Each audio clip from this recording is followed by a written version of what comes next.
मसीह में आप सबकी सलामती हो। मेरे अजीज़ों, आज हम लूका 16 बाब 19 आयत से चैप्टर के आखिर तक हम पढ़ेंगे।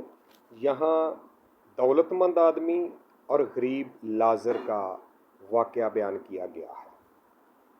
अब यहाँ दौलतमंद के इंजाम को भी बयान किया गया है और गरीब लाजर के अंजाम को भी बयान किया गया है।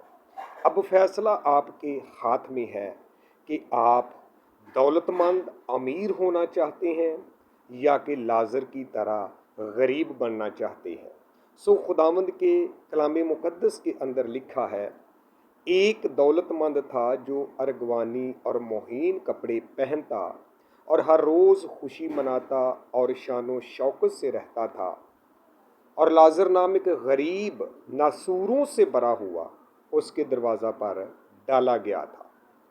उसे आरजू थी कि दौलतमंद की मेज़ से गिरे हुए टुकड़ों से अपना पेट भरे, बल्कि कुत्ते भी आकर उसके नासूर चाटते थे।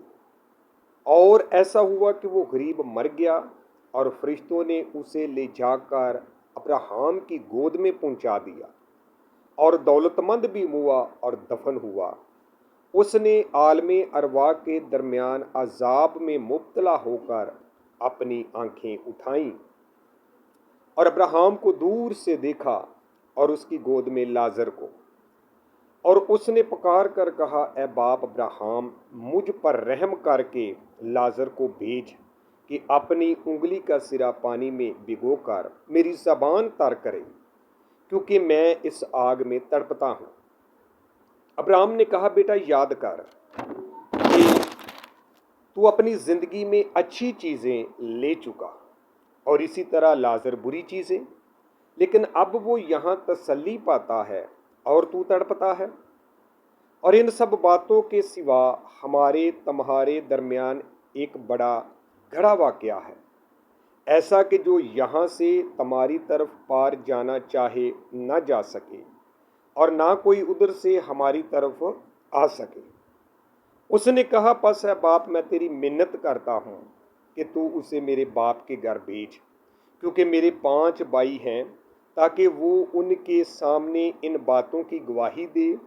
ऐसा ना हो कि वो भी इस अजाब की जगह में आएं।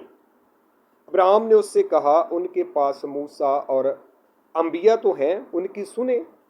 उसने कहा, नहीं ए बाप अब्राहम, हाँ, अगर कोई मुर्दों में से उनके पास जाए तो वो तौबा करेंगे।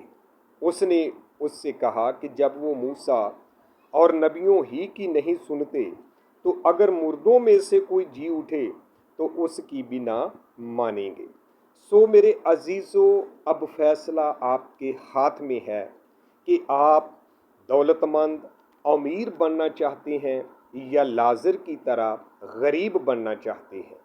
खुदावंद आप सबों को बड़ी बरकत दे। आमीन।